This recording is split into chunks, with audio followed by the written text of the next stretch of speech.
Olá, turma. Bem-vindos, alunos. Bem-vindo, público, visualizador do YouTube. Bem-vindo todos a mais uma videoaula da disciplina Economia Política Clássica, disciplina optativa, oferecida pelo Departamento de Economia da Faculdade de Economia, Administração e Contabilidade de Ribeirão Preto. Esta é a disciplina REC 2401, oferecida no formato online neste ano pandêmico de 2020. Esta é a nossa 20ª videoaula, cujo tema é o capítulo 3 do livro 1 de O Capital. Como sempre, em algum momento da aula, indicarei uma questão que deve ser encaminhada pelo aluno. O título desse capítulo 3 é o dinheiro ou a circulação das mercadorias. Então, é o terceiro capítulo do livro 1 do Capital, que nós vimos é formado por 3 livros, né, escritos por Marx, e um quarto livro que foi, na verdade, da lavra de Engels, tá?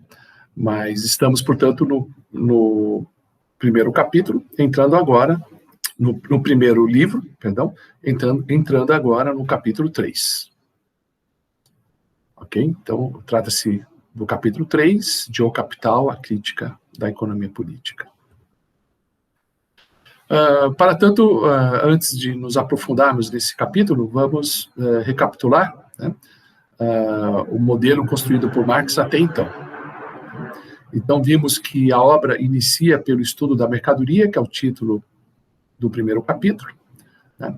Se indicarmos mercadoria por M, né?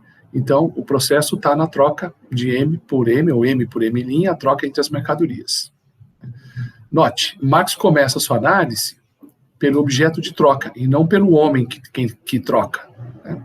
Ele não começa com a teoria do agente produtor, ou do agente consumidor, mas simplesmente do próprio objeto de troca, né?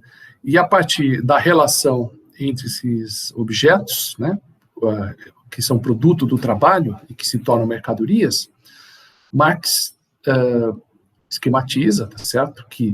Ou discorre teoricamente, né, mais do que um esquema. Ele apresenta, então, a origem do dinheiro, a gênese do dinheiro, a partir da circulação das mercadorias.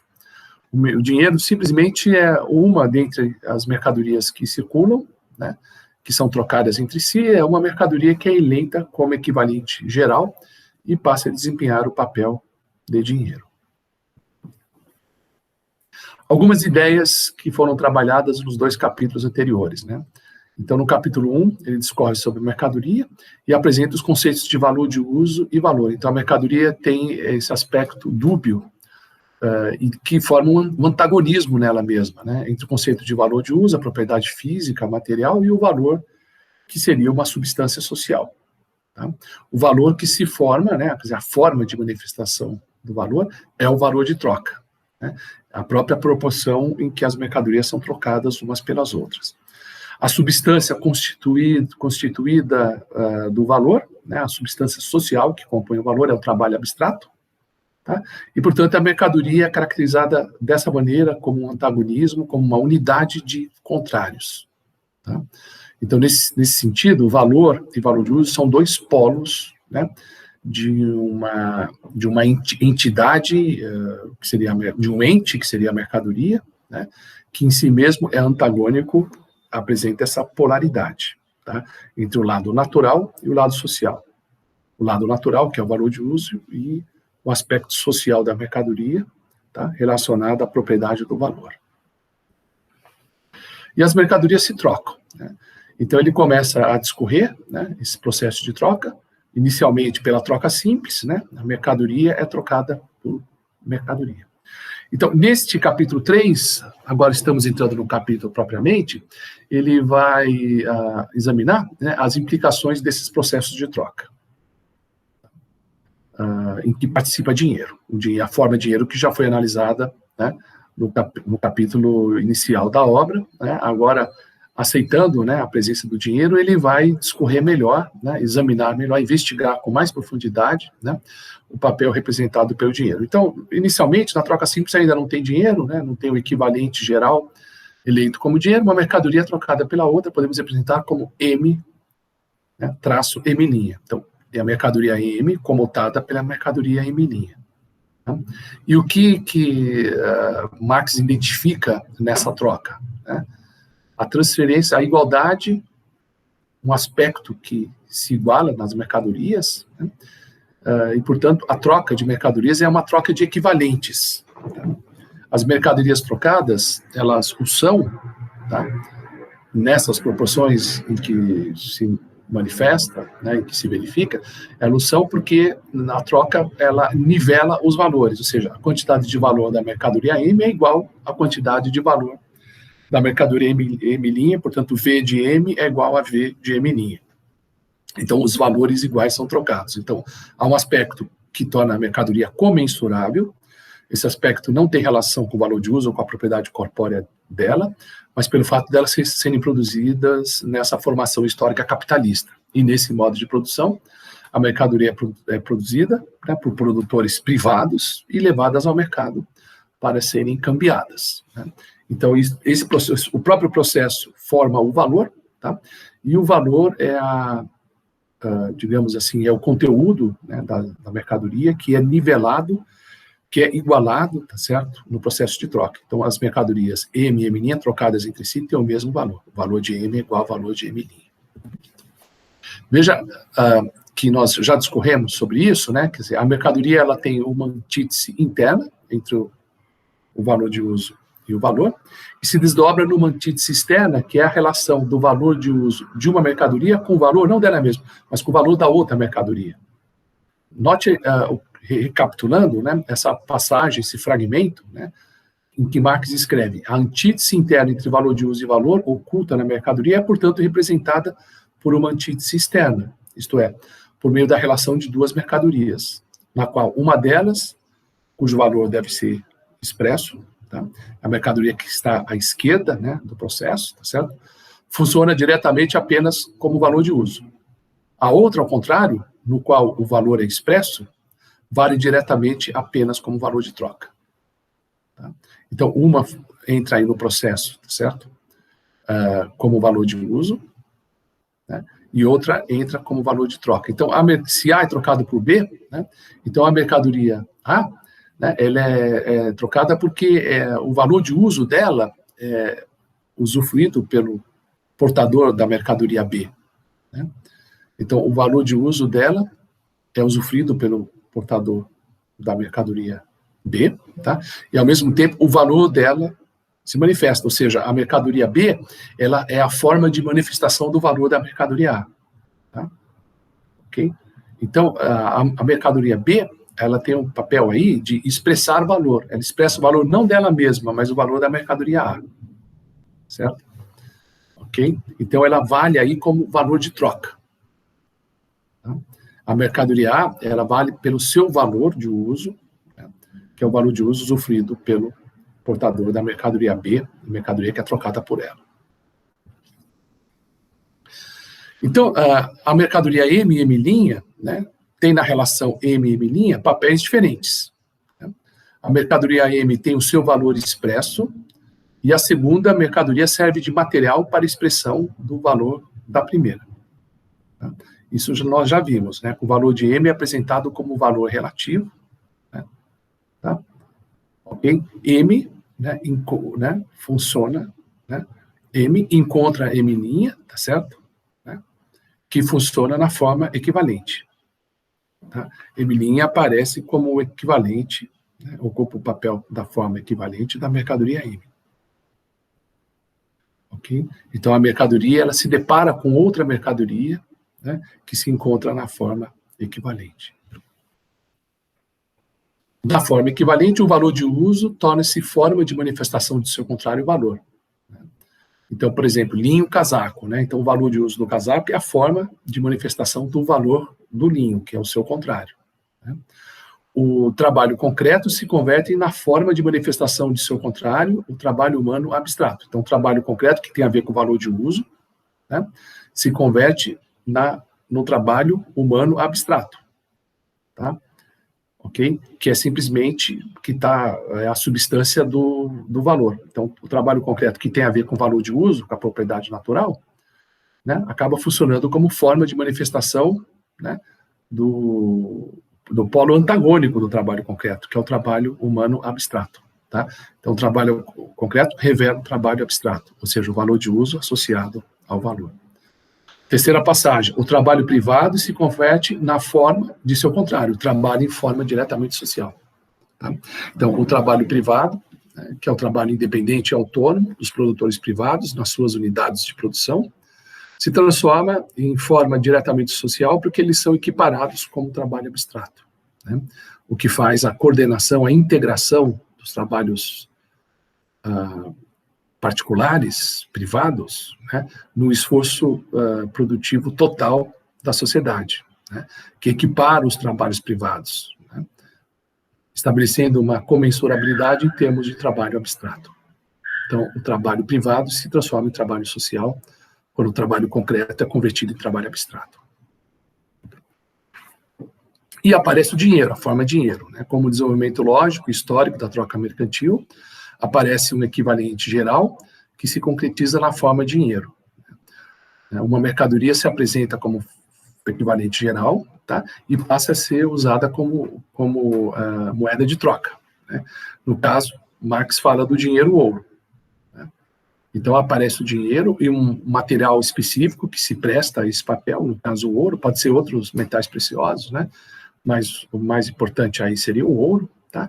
Então, aparece na forma dinheiro, um representante do dinheiro aurífero, tá certo? Né? No formato, no corpo do ouro, digamos assim. Tá? Então, o dinheiro surge, né? Esse dinheiro na forma ouro surge, tá? Como, nas palavras de Marx, obra comum do mundo das mercadorias, porque se não houvesse mercadorias transacionadas, uma delas não seria eleita, digamos assim, como equivalente geral, né? E esse equivalente geral não seria a mercadoria metálica, tá certo? Ouro, tá certo? Que surge aí como dinheiro. Então, só foi possível dinheiro porque houve a generalização, tá? do processo, né? Em que os produtos do trabalho se transformam em mercadorias e são transacionados no mercado. Então, a gênese, né, do dinheiro é na relação entre uma mercadoria e outra. Então, de M, M', surge D. Ok? Então, chegamos até esse momento, tá? Todas as trocas agora estão intermediadas pelo dinheiro, tá? Abandonamos o mundo da troca simples, do escambo, né?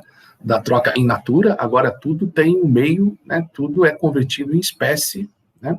E transacionado em termos monetários. Então, o mecanismo básico, né, de transação no mercado é M, D, M'. Então, mercadoria, dinheiro, né? Tá certo? O representante do valor dela, né, na forma de equivalente geral, que é o dinheiro, e o dinheiro que é transferido, que é intercambiado com uma nova mercadoria. Ok? Então, note, né, eu posso representar esse circuito mercantil em duas trocas, né, um ato de MD, e o que é o ato de MD? Como é que partindo-se da mercadoria se chega ao dinheiro? Pela venda da mercadoria. Então, aí está um ato de venda, né? A mercadoria se converte em dinheiro pela venda.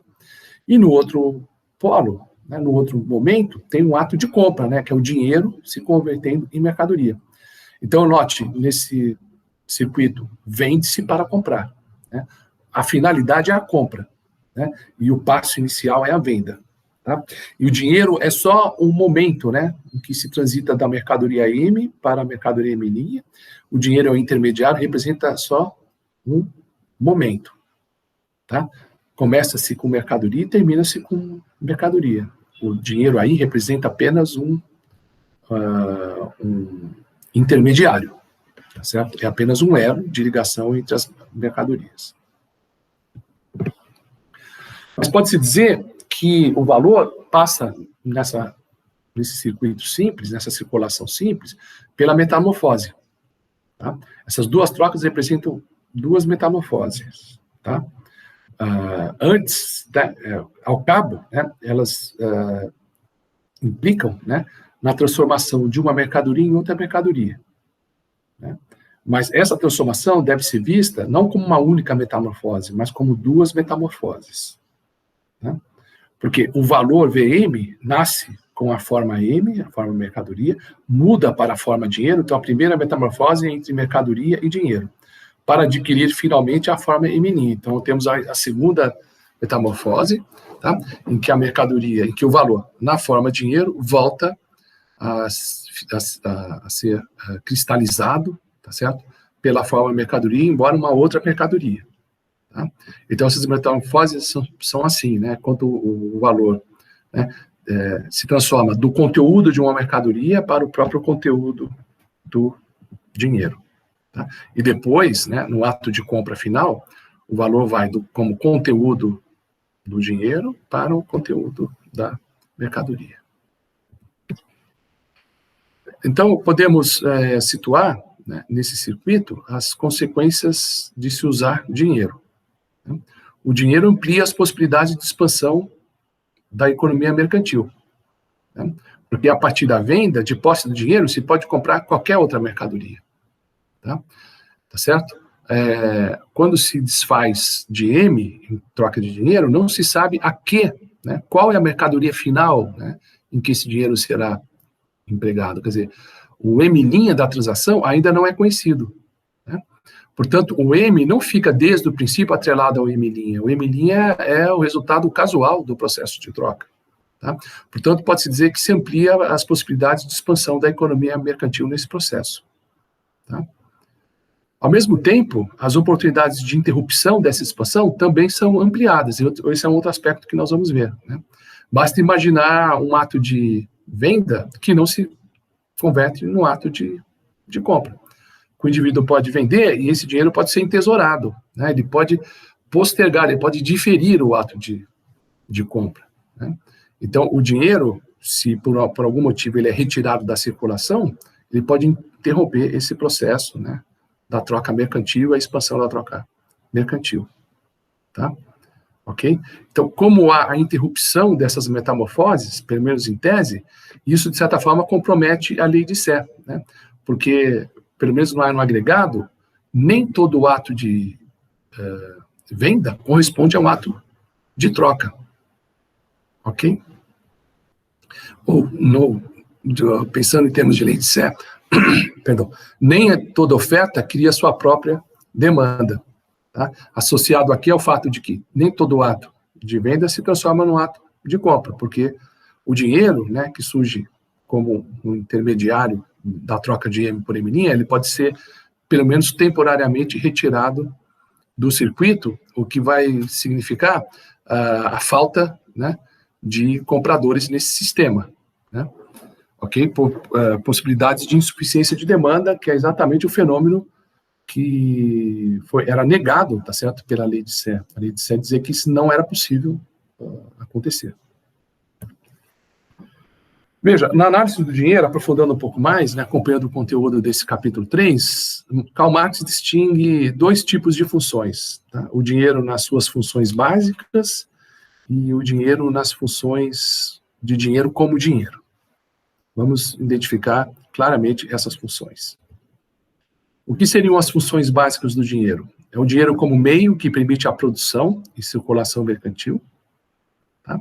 O dinheiro que atua aí como medida de valor e meio de circulação. Tá? O dinheiro que, como equivalente geral, né, ele expressa diretamente, né, nesse sentido, mensura os valores das mercadorias, serve para se estabelecer os preços relativos, né, o quanto de uma mercadoria é trocada por outra, em termos de comparação de valores. Então, o dinheiro serve como medida de valor e o dinheiro serve como meio de circulação. Né? Ou seja, as mercadorias circulam, tá certo? Contando com as facilidades oferecidas pelo dinheiro. O dinheiro permite dissociar o ato de compra e o ato de venda. Né? A compra e a venda não é automática. Quando você troca uma mercadoria por outra no processo de escambo, você está comprando e vendendo automaticamente, né? Se o indivíduo troca o linho pelo casaco, diretamente pelo casaco, ele está fazendo a compra e a venda simultaneamente, né? Se ele vende o linho por dinheiro, depois usa esse dinheiro para comprar casaco, né, ele está dissociando essas duas operações, tá certo? Então, a circulação de mercadorias ocorre por meio do dinheiro. Então, o dinheiro é meio que faz as mercadorias circulares, é meio de circulação. Tá? Então, ele mede os valores das mercadorias e facilita a circulação delas. Essas são as duas funções básicas do dinheiro. E também tem as funções do dinheiro como dinheiro, quando o dinheiro se torna um fim em si mesmo e passa a ter certa autonomia. Por exemplo, meio de entesouramento. Então, como o dinheiro é representante do valor, né, os indivíduos podem simplesmente acumular, né, uma quantidade de dinheiro, formar um pecúlio, digamos assim, tá certo? E aquele estoque de poupança, digamos assim, monetária, é uma expressão de poder de compra que o indivíduo vai adquirindo, né? É uma medida do enriquecimento dele, né? Então, o dinheiro servindo aí para entesourar, tá? E dinheiro como meio de pagamento, ou seja, o dinheiro pode ser utilizado para honrar contratos, para honrar dívidas, né? Não apenas para efetuar compras de outras mercadorias, mas para honrar dívidas. É meio de pagamento, meio de quitação. Essas são as duas funções em que esse segundo tipo, né, dinheiro como dinheiro, são funções que não estão relacionadas diretamente com a circulação das mercadorias, com a produção e circulação das mercadorias, estão relacionadas com entesouramento e liquidação de contrato. Essa seria a função de dinheiro como dinheiro. Em ambos os casos, tá, Marx vai analisar as funções do dinheiro partindo, né, tomando como circuito básico a relação mercadoria-dinheiro, mercadoria e milhinha. Okay? Então, o dinheiro pensado no primeiro grupo, né, no primeiro tipo de função, o dinheiro ele serve à circulação. Né? Veja, de que maneira, nesse esquema MD, M' está servindo a circulação. Ele permite comparar os valores de M e de M', né, nas suas expressões monetárias em dinheiro. E, além de comparar isso, ele permite efetuar a troca, né? Ele permite facilitar a própria circulação. Então, ele serve à circulação, né? Ele facilita a circulação, né? Ele dissocia o ato de compra e o ato de venda para que não haja necessariamente a dupla coincidência de intenções entre compradores e vendedores. Ele descasa o ato de venda do ato de compra, tá? E facilita a circulação, certo? Porque a separação desses dois momentos facilita, porque o indivíduo de posse do dinheiro, ele facilmente encontra a mercadoria que ele deseja comprar, né?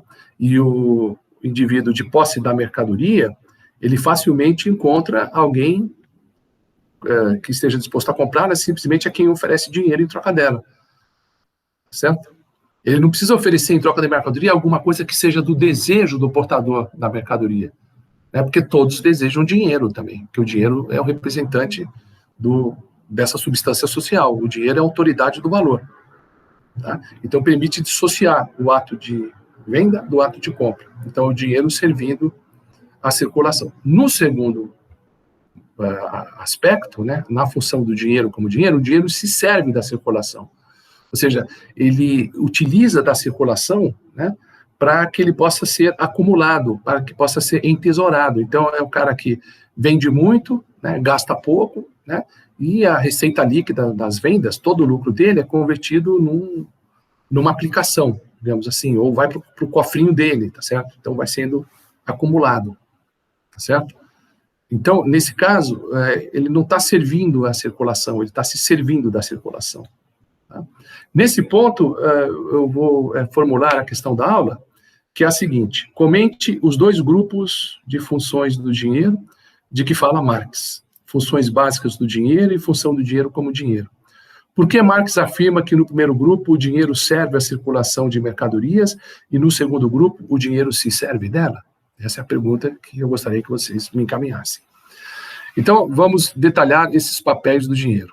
O dinheiro atua na função de medida de valores, né? Serve à comensura, à equiparação das mercadorias. E o dinheiro atua na função de meio de circulação, que ele serve à continuação do processo de troca. Então, essas são as funções básicas. Funções do dinheiro como dinheiro. No entesouramento, que ele sai da circulação para ser acumulado, um processo que, a princípio, é ilimitado, tá? Pode-se continuar esse processo, né, retirando continuamente dinheiro da circulação e acumulando, tesouramento entendido como processo ilimitado, e o dinheiro como meio de pagamento, tá certo? Em que ele entra na circulação para sair dela aumentado, né? Como meio de pagamento, o dinheiro, ele honra contratos, tá certo? O dinheiro se acumulou, tá?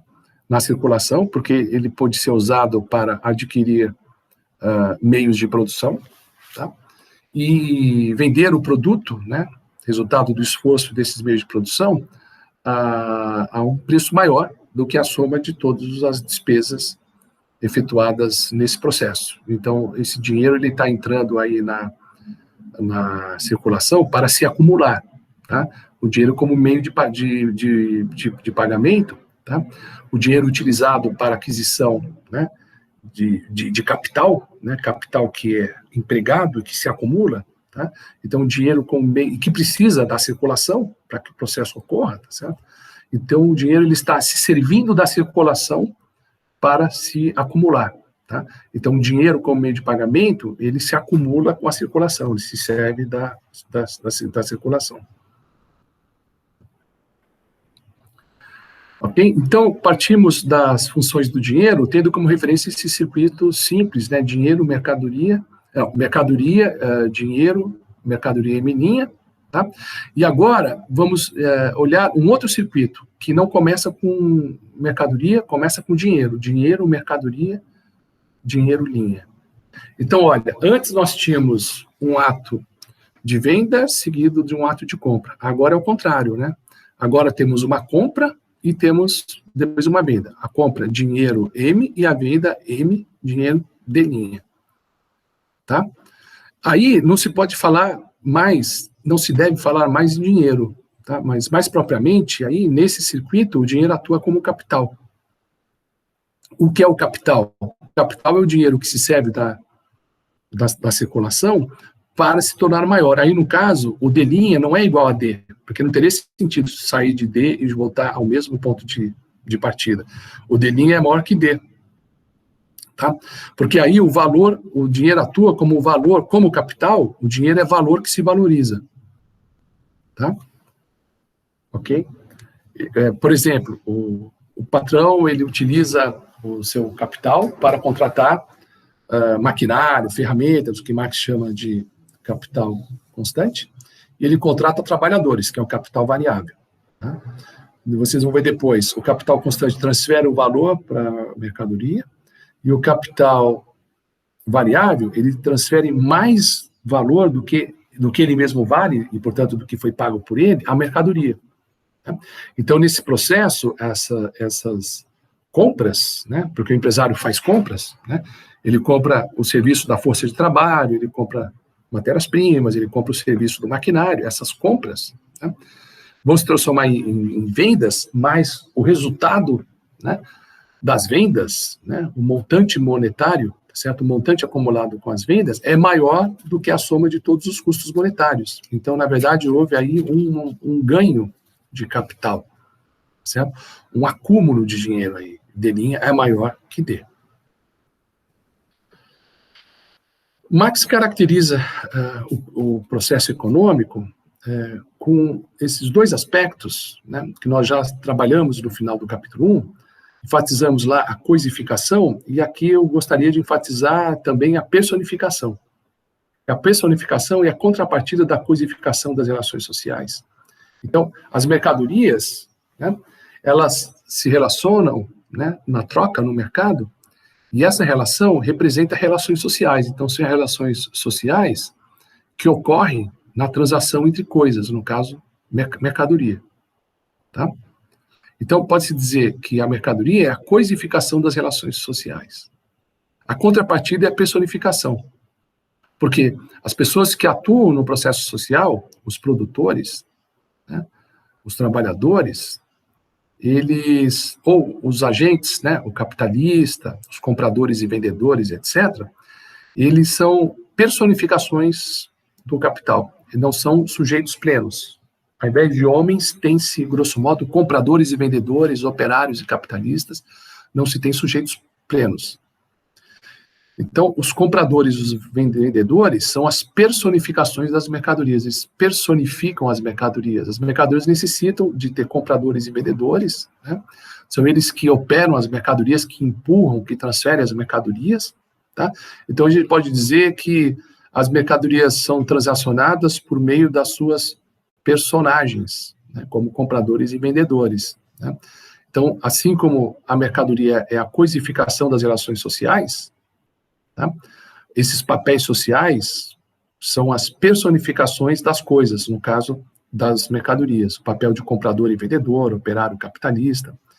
O operário é a personificação da força de trabalho, o capitalista é a personificação do capital. Então, o movimento que funciona como contrapartida da coisificação, tá? É a personificação. Okay? Quem é o operário? A personificação da força de trabalho. Quem é o capitalista? O que personifica o capital. Vejamos a interpretação do professor da USP, falecido há pouco tempo, um grande estudioso de Marx, né, o professor Rui Fausto, que interpreta a descrição de Marx do processo social no capitalismo da seguinte maneira, né? Há em Marx uma ideia de um devir do homem sujeito, de um homem sujeito que vem à existência, mas que ainda não existe. Então, é aquela tese que nós já abordamos, de que o homem não está plenamente constituído, ainda não está constituído, ainda não é homem sujeito, é simplesmente um devir que caminha, tá certo? Na direção de se constituir como sujeito pleno, mas que ainda não existe. No esquema marxista, diz o professor Rui Fausto, né, nessa interpretação da história, o homem só vem no final do que ele próprio denomina pré-história da sociedade humana. Tá? Só no final da pré-história, no começo da história plena da sociedade humana, a história do homem como sujeito, é que o homem aparece de uma maneira integral, né, em que de fato ele ocorre, que ele vem, tá certo? Antes disso, é apenas um indivíduo em constituição na história, ou na verdade na pré-história da sociedade humana. Então a história, no esquema de Rui Fausto, na interpretação dele, é pensada como um processo de constituição do homem sujeito. Antes do comunismo, ele não está plenamente posto como homem, não está totalmente constituído, tá certo?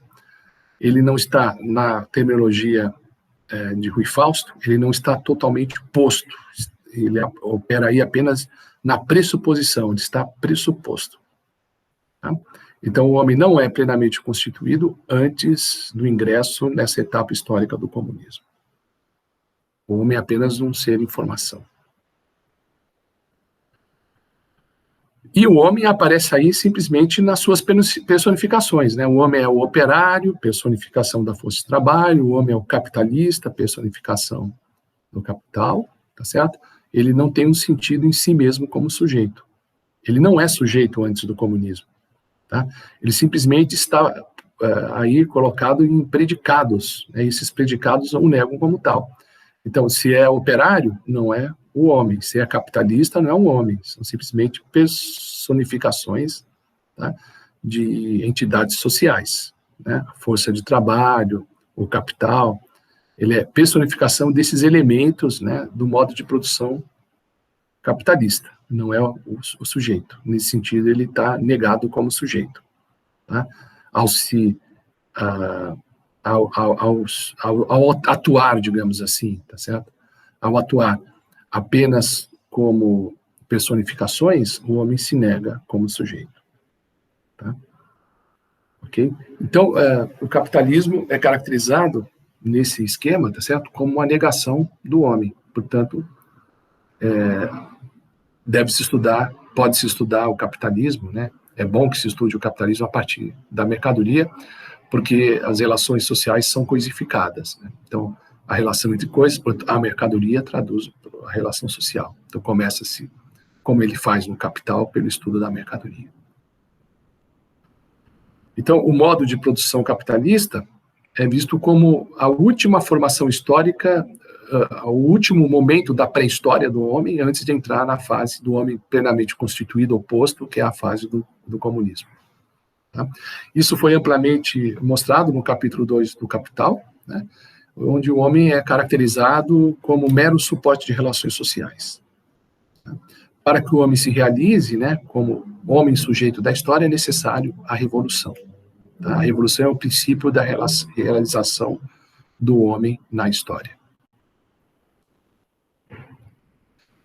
Voltando, né, à descrição desse sistema, portanto, as relações são coisificadas, o produto do trabalho na forma de mercadoria se relaciona no mercado, né, e por meio dessa relação, os trabalhos privados, autônomos, se relacionam, se comunicam.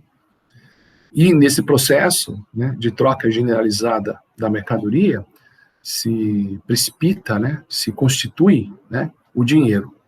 Tá? Então, o dinheiro é uma entidade que surge no mundo das mercadorias. Né? Ele é um servo da circulação, mas que também reina sobre ela, que também se serve da circulação. Tá? Vamos começar a nossa análise entrando em mais detalhes, né, nas funções do dinheiro. Vamos detalhar um pouco o papel do dinheiro nas suas funções consideradas básicas. Pensemos no dinheiro como medida de valor. Marx escreve, né, a fim de simplificar, pressuponho nesse escrito o ouro como a mercadoria monetária. Então ele escreve, ele identifica um representante típico, né, uma mercadoria que se torna equivalente geral, né, que representa o trabalho abstrato, tá certo? Envolvido em todas as transações, que permite comensurar todas as transações entre mercadorias, né? E essa mercadoria equivalente geral, por acaso, é o ouro. Então esse é o representante, né, é a mercadoria monetária, né, representante típico, tá certo?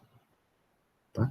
E Marx diz, a fim de simplificar, que Marx imagina outras formas, né, de dinheiro que não seja a representação metálica, né, o dinheiro fiduciário, o dinheiro de curso forçado, tá certo? Papel, moeda e outras coisas assim. Mas, por enquanto, o representante, para simplificar, diz Marx, o representante é o ouro, tá certo? É a moeda metálica. A primeira função do dinheiro é representar os valores de todas as outras mercadorias. É o papel dele como equivalente geral, mercadoria que foi eleita como equivalente geral. Portanto, todas as mercadorias manifestam o valor nela, né? Ela é o representante geral dos valores de todas as outras mercadorias desse mundo, desse universo de mercadorias.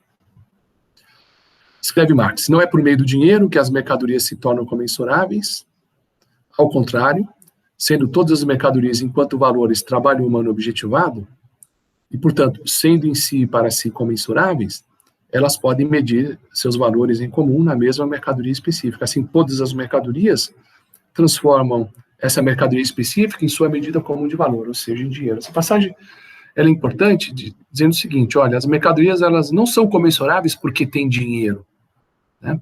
É ao contrário, porque elas são comensuráveis é que tem dinheiro. A comensurabilidade da mercadoria, ela não é proporcionada pelo dinheiro, mas ela é proporcionada por esse tipo de processo social, né?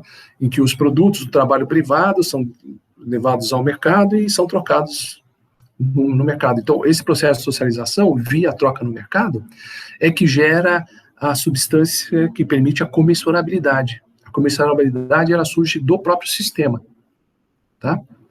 E o dinheiro aparece depois, né? Como elas são comensuráveis, essa comensurabilidade pode ser representada pelo dinheiro, tá certo? Então, a medida comum do valor, o dinheiro, ela se apresenta, quer dizer, um representante aí é eleito, né? Mas o aspecto comum, ele já existe. Como existe o aspecto comum, se escolhe o representante desse aspecto comum.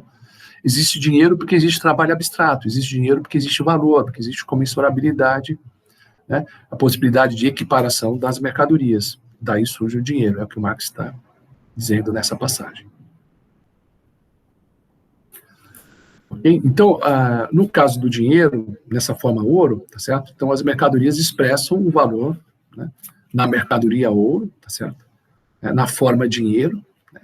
E todas essas mercadorias, a partir daí, né, elas têm uma expressão monetária que pode ser transformada depois em preço, né, quando se convenciona essas unidades monetárias. Tá? Ok? Então, o preço é a forma monetária que as mercadorias assumem. Tá? Ok? Independentemente da presença do ouro nessa função. Né? Quer dizer, quando todas as mercadorias são expressas monetariamente, isso pode ser usado, inclusive, para trocar uma mercadoria diretamente pela outra, né? Vocês têm um valor relativo dessas mercadorias, tá? Não necessariamente precisa ter a presença do ouro, tá certo? Da mercadoria monetária, porque aqui nós estamos vendo simplesmente a expressão de valor, quer dizer, todas as mercadorias elas são expressas em valores monetários, o que traduz a possibilidade de troca dessas mercadorias por dinheiro e as trocas dessas mercadorias umas com as outras, quer dizer, o critério de troca, a proporção de troca, ela já é estabelecida quando todo mundo é cotado em termos monetários, tá? Ok? O dinheiro aí pode ter um papel de dinheiro ideal ou dinheiro imaginário, porque ele não precisa se apresentar, né? Ele simplesmente cumpre o seu papel de representante do valor que permite a equiparação das mercadorias. Ele não precisa necessariamente entrar na circulação, tá? Porque aqui nós estamos vendo apenas o aspecto de expressão do valor do dinheiro. Escreve Marx, né? O preço ou forma monetária das mercadorias, como sua forma valor em geral, é distinta de sua forma corpórea real e tangível, uma forma somente ideal ou imaginária, tá? Então, a forma monetária das mercadorias, ela pode ser pensada de modo independente da forma corpórea, real e tangível, tá certo? Das mercadorias e da mercadoria que serve como meio de troca, da mercadoria ouro, tá certo? Tá? Então, quando a mercadoria monetária, o meio monetário se apresenta, ele é aceito e se constitui como representante geral do valor, independentemente de como ele serve à circulação. Tá? Porque aqui o dinheiro, eu estou destacando apenas, Marx está destacando apenas o dinheiro como medida de valor. Em sua função, diz Marx, né, de medida de valor, o dinheiro serve, portanto, como dinheiro apenas imaginário ou ideal. Tá? O dinheiro não precisa se apresentar, ele não precisa intermediar necessariamente os atos de compra e venda. Ele simplesmente comensura todas as mercadorias em termos de valor.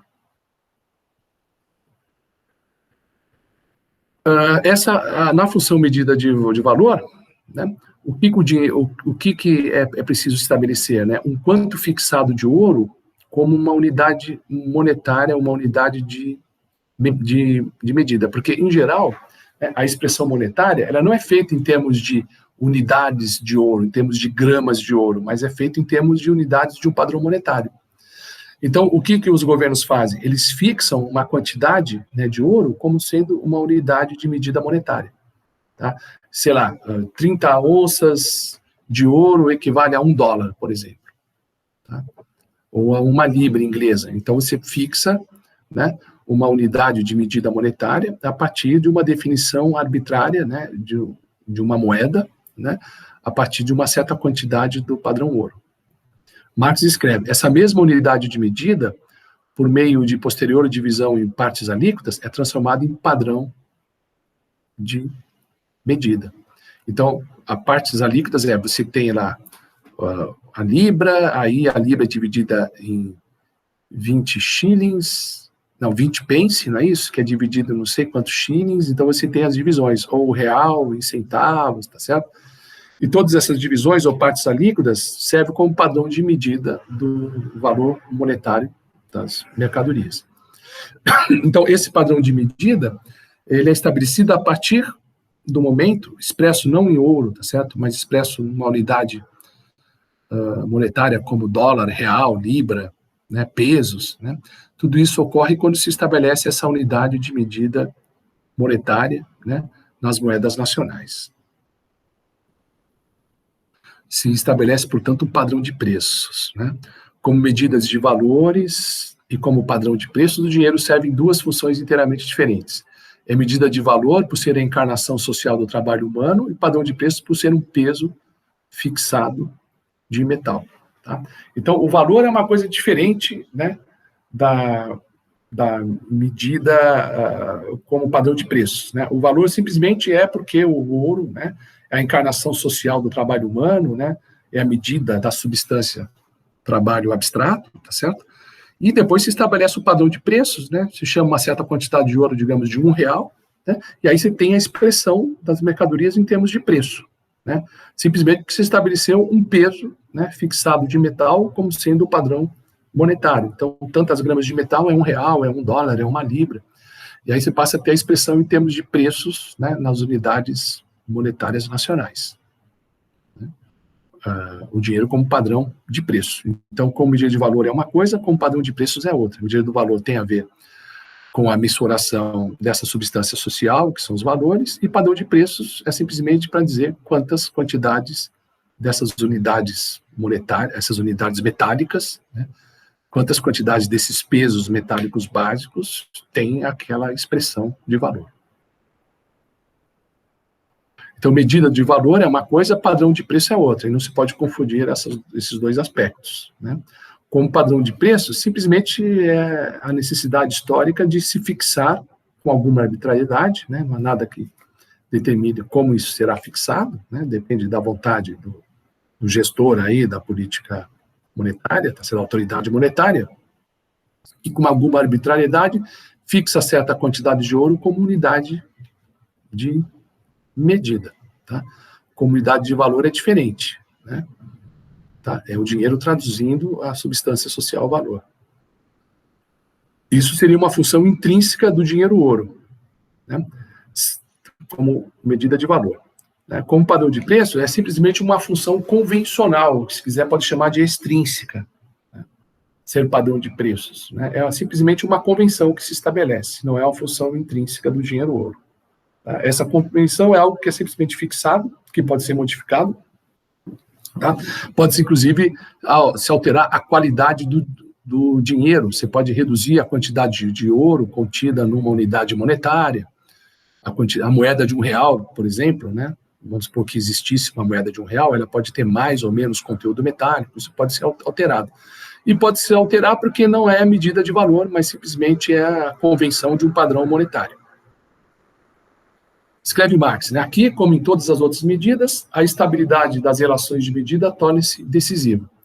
Então, utilizar como padrão de medida, né, de valor, é necessário que haja estabilidade, ou seja, o próprio valor do ouro não pode estar sujeito à flutuação. E o que determina o valor do ouro? A quantidade de trabalho abstrato, né, do processo social na fabricação do ouro. Então, é importante que isso não se altere, né, muito.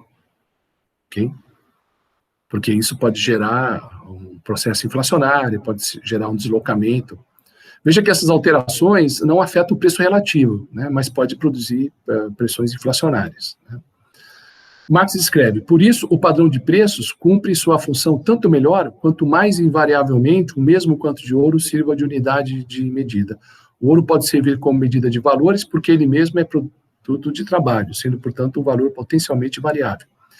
Então, o ouro como quantidade de trabalho abstrata, né, porque sendo produto de trabalho, ele é a medida do valor, que pode ser potencialmente variável, porque essa quantidade de trabalho abstrata pode variar, tá? E tem outro aspecto que é o padrão de ouro, né? Ou seja, fixa-se um quanto de ouro como representando a unidade monetária. Então, é importante que essa fixação não flutue, né?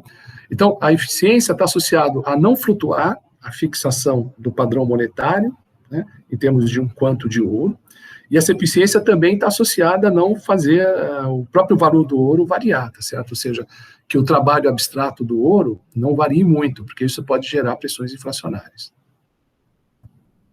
Escreve Marx, é claro agora que uma mudança de valor do ouro não prejudica de modo algum sua função como padrão de preços. Olha só, ele está dizendo, olha, se mudar o valor do ouro, ou seja, essa quantidade de trabalho abstrato, isso não vai prejudicar a sua função como padrão de preço. Então, o que o Marx quer dizer é, se a quantidade de trabalho, por algum motivo, para se produzir uma certa quantidade de ouro diminui, porque as minas de ouro se tornam mais eficientes, isso não tem tanta importância, tá certo? Porque, digamos assim, vai encarecer o preço de todas as mercadorias ao mesmo tempo. Então, dado o trabalho das mercadorias, todas vão ser trocadas agora por uma maior quantidade de ouro, né? Porque o trabalho do ouro agora ficou menor, porque aumentou a eficiência na produção do ouro, né? Tá, isso não afeta os preços relativos, né? Ok? Mas isso pode produzir processos inflacionários. Então, Marx não dá conta dos aspectos inflacionários associados a isso, tá? Como aquela inflação que prejudicou a Espanha a partir da grande quantidade de ouro que era trazida das colônias americanas, tá certo? Mas do ponto de vista do preço relativo, né, isso não afeta porque a mudança no próprio valor do ouro afeta todos os bens igualmente, todos os bens ao mesmo tempo e igualmente, tá? Mas o que pode produzir um grande problema é quando se afeta, na perspectiva de Marx, é quando se afeta o padrão monetário, o padrão de medida, quando se altera a quantidade de ouro que representa uma unidade monetária nacional, né?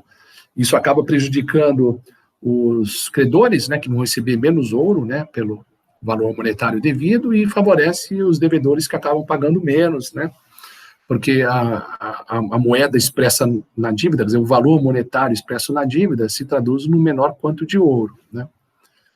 Ok?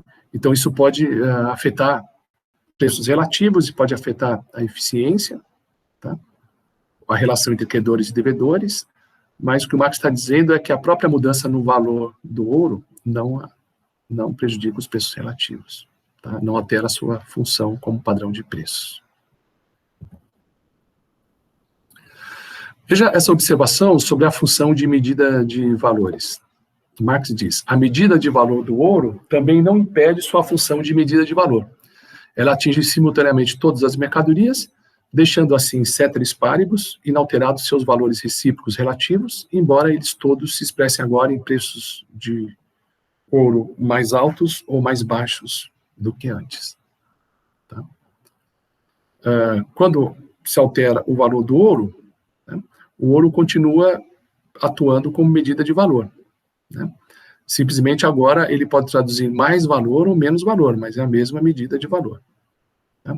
Então, se uma mercadoria agora, em termos de ouro, tá, é expressa, o valor dela é expressa numa quantidade maior de ouro, o mesmo ocorre com todas as mercadorias. Veja que Marx utiliza a hipótese ceteris paribus, tá? Tudo mais constante, que se associa muito ao nome de Alfred Marshall. Mas, ao longo do Capital, em diversas passagens, Marx lança essa hipótese do ceteris paribus. Tá? Então, a simples mudança do valor do ouro não afeta a medida de valor, deixa inalterados os valores relativos das mercadorias, né, embora elas possam ser expressas agora em preços mais altos ou mais baixos do que antes. Tá? Fixando o padrão monetário, tá certo? Né, a alteração do valor do ouro, tá, pode tornar as mercadorias mais caras, mas não altera os preços relativos delas. Marx escreve: as denominações monetárias dos pesos metálicos se desligam pouco a pouco de suas denominações originais de peso por diferentes motivos históricos. Tá? Então, as denominações monetárias antes eram quantos de preço, de pesos, né? Tantos gramas de ouro, e isso pode mudar ao longo do tempo. E aqui Marx comenta alguns motivos históricos: a introdução de dinheiro estrangeiro, o metal menos nobre é deslocado da função de medida de valor pelo mais nobre, a falsificação do dinheiro. Então, as moedas nacionais competem com moedas estrangeiras, aí tem a questão do câmbio, tá certo? E a questão do câmbio pode fazer com que as expressões monetárias em termos de quantidade de metal se desloque, tá certo? Se alterem entre as diferentes moedas, tá?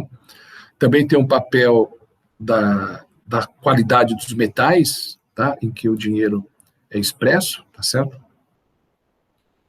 Pode ser que o metal menos nobre seja deslocado, tá? Da função de medida de valor pelo metal mais nobre, tá? E também pode ter um processo da própria falsificação do dinheiro, adulteração do conteúdo metálico das moedas, né? Então, tudo isso faz com que os padrões monetários sofram mudanças ao longo do tempo. Escreve aí Marx: a denominação de uma coisa é totalmente extrínseca à sua natureza. Eu não sei nada sobre um homem, sabendo que o seu nome é José. Do mesmo modo, desaparece nos nomes monetários, libra, thaler, franco, ducado, etc., qualquer vestígio da relação de valor. Eis aí a confusão sobre o sentido secreto desses signos cabalísticos. Então, essas unidades monetárias nacionais são simplesmente signos cabalísticos, são construções externas e arbitrárias, não se sabe nada, né, do valor, né, da relação do valor, a partir dessas expressões monetárias, porque, na verdade, elas são arbitrárias. tá? Elas flutuam de acordo com a conveniência da política do governo de plantão, tá? Então, simplesmente isso são o que o Marx chama de signos cabalísticos, né, em referência à cabala judaica, né, tá? Que tem uma série de signos associados a certas expressões religiosas, tá certo? Então, ele associa as denominações monetárias simplesmente como signos cabalísticos, né? Ou seja, coisa externa, arbitrária, tá? Descolada da relação de valor entre as mercadorias. Escreve Marx: por outro lado, é necessário que o valor, em contraste com os coloridos corpos do mundo das mercadorias, evolua para essa forma reificada, sem sentido próprio, mas também simplesmente social. Então, coloridos corpos do mundo das mercadorias seria o valor de uso, tá? E o valor, né, que é outro aspecto dessas mercadorias, não relacionada ao corpo da mercadoria, tá?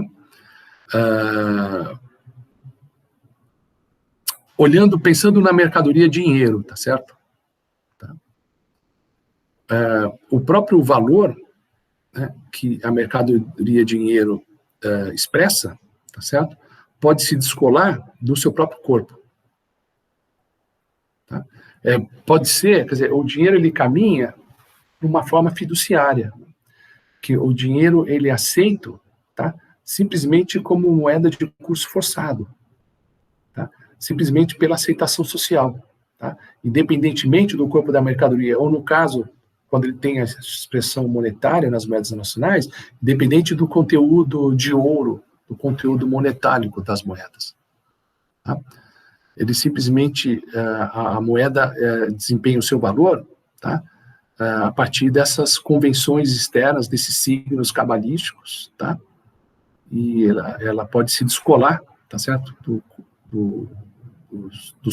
Dos coloridos corpos do mundo das mercadorias. Marx escreve: o preço é a denominação monetária do trabalho objetivado da mercadoria. Por isso, a equivalência da mercadoria e do quanto de dinheiro, cuja denominação é o preço dela, é uma tautologia. Então, simplesmente, o trabalho objetivado na mercadoria, que é o valor, o preço simplesmente é uma denominação do valor. Tá? Ok? Então, simplesmente se expressa, tá certo, uma mercadoria em dinheiro, porque é uma forma de expressar o valor da mercadoria, né, por essa medida monetária. Tá? Simplesmente é uma tautologia. Tá? Ou seja, alguma coisa que não acrescenta, tá certo? Né? Que não desdobra, né? Simplesmente uma maneira de se denominar as coisas. Marx diz: mas se o preço, como expoente da grandeza de valor da mercadoria, é expoente de sua relação de troca com dinheiro, não se segue, ao contrário, que o expoente de sua relação de troca com dinheiro seja necessariamente o expoente de sua grandeza de valor. Tá? Então, veja, o preço expressa o valor das mercadorias. Tá? E aí, existe a troca das mercadorias com dinheiro, porque as mercadorias se apresentam com os seus valores que são expressos em dinheiro. Tá? Mas a relação com o dinheiro, tá, não é o expoente da grandeza de valor. Quer dizer, é porque tem valor que as mercadorias são expressas em dinheiro, não é porque elas são expressas em dinheiro que elas possuem valor. Tá? O dinheiro ele vem depois. O dinheiro é a representação do valor, é a denominação do valor. Tá? É a expressão quantitativa do valor em unidades monetárias nacionais. Tá? Então, o dinheiro vem depois do fenômeno do valor. Tá? Porque tem valor, é expresso em dinheiro. E não é porque é expresso em dinheiro que a mercadoria possui valor. Falando ainda da função medida de valor do dinheiro. Tá? Ela é exercida pelo dinheiro ouro, mas de modo que se submete a perturbações. Não é um modo estável, tá?